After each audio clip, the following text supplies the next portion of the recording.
మాకు రాత్రి షాబాద్ మండల్లో ఇక్కడ లోకల్ షాబాద్ రూట్లో మరియు ఇక్కడ నుంచి 6 కిలోమీటర్స్ దేవలగూడ నాగర్కుంట విలేజ్లో ఈ రెండు ప్లేసెస్లో ముగ్గురు హత్య జరిగింది. ఈ ముద్దాయి పేరు Parvathi Raj Kumar, 35 year old, farmer by occupation. ఇంతకు ముందు అతని పైన 16th May రోజు ఒక పోక్సో కేసు బుక్ అయింది. అప్పుడు ఒక అమ్మాయికి, మైనర్ గర్ల్ కి చాలా హరాస్ చేశారు, స్టాకింగ్ చేశారు. దాని గురించి సెక్షన్ 11 అండ్ సెక్షన్ 12 కింద plus section 78 section 78 BNS case book అయింది. ఆ కేసులో అతనికి బెయిల్ దొరికింది. ఇప్పుడు 2 నెలల నుంచి ఈ మనిషి వాళ్ళకి నేటివ్ విలేజ్ దేవులగూడ హమ్లెట్ నాగర్కుంట విలేజ్ లో ఉన్నారు. అక్కడ అతనికి భార్య మరియు 2 పిల్లలు, కొడుకు, అక్కడ ఫ్యామిలీ కలిపి అక్కడ ఉన్నారు. ఈ అమ్మాయికి ఫ్యామిలీ ఇక్కడ లోకల్ షాబాద్ లో ఉన్నారు. ఈ అమ్మాయికి కూడా ఫాదర్ లేదు, ఓన్లీ మదర్ ప్లస్ అమ్మమ్మ ఉన్నారు.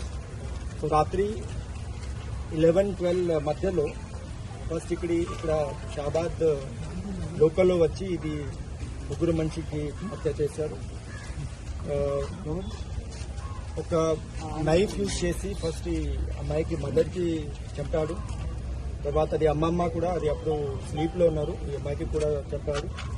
తర్వాత ఈ మైనర్ గర్ల్కి తీసుకుని అక్కడ నేటివ్ ప్లేస్ దేవలగూడకి అక్కడ తీసుకుపోయి అక్కడ ఒక వాటర్ బాడీ ఉంది, చెరువు ఉంది, అక్కడ ఈ అమ్మాయికి కూడా అక్కడ హత్య చేశారు.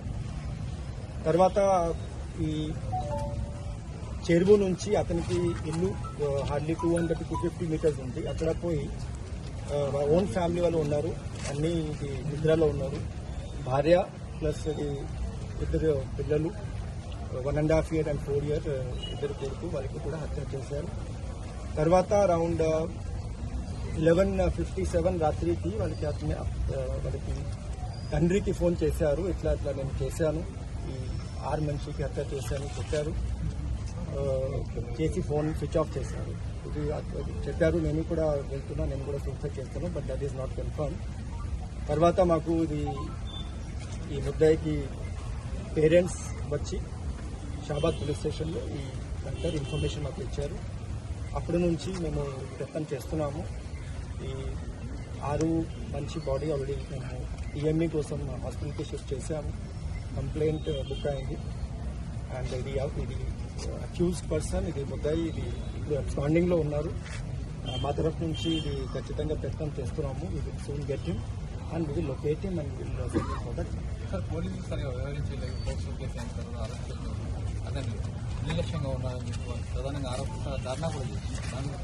అవును. So actually immediately case book అయిపోయిన తర్వాత అబ్స్కాండ్ అయినారు, విలేజ్లో లేదు.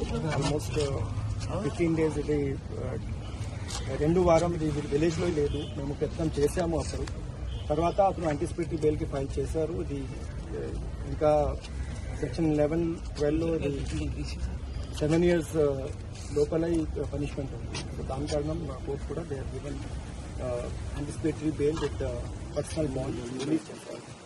అదే 7 years పైన ఉంటే definitely court will accept the remand.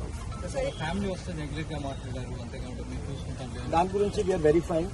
దాని గురించి neglect is there, we will take action from our side. Examine చేస్తున్నాము. ఇది పాత ఫైల్ కూడా చూసాను. Investigation is almost complete in that. But ఈ ఫ్యామిలీ వాళ్ళు definitely they are alleging. Police పైన కూడా కొన్ని కంప్లైంట్స్ రేజ్ చేస్తున్నారు. We're examining that matter. Anticipatory వచ్చిన తర్వాత పోలీస్ స్టేషన్కి వచ్చాడు సార్. యాంటిసిపేటరీ తీసుకున్నాక ఏమైనా కండిషన్ ఏమన్నా పోలీస్ ఎస్ ఇది వచ్చారు. యాంటిసిపేటరీ బెయిల్ తర్వాత ఇది 2-3 సారి కౌన్సిలింగ్ కోసం మేము పిలిచాం. అప్పుడు ఎట్లా ఉండేది సార్? కౌన్సిలింగ్ అప్పుడు ఆయన మైండ్ సెట్ మీన్స్ యాక్చువల్లీ అతనికి కొంచెం పాత రికార్డ్ అట్లా ఉంది. యాక్చువల్లీ ఇది వాళ్ళకి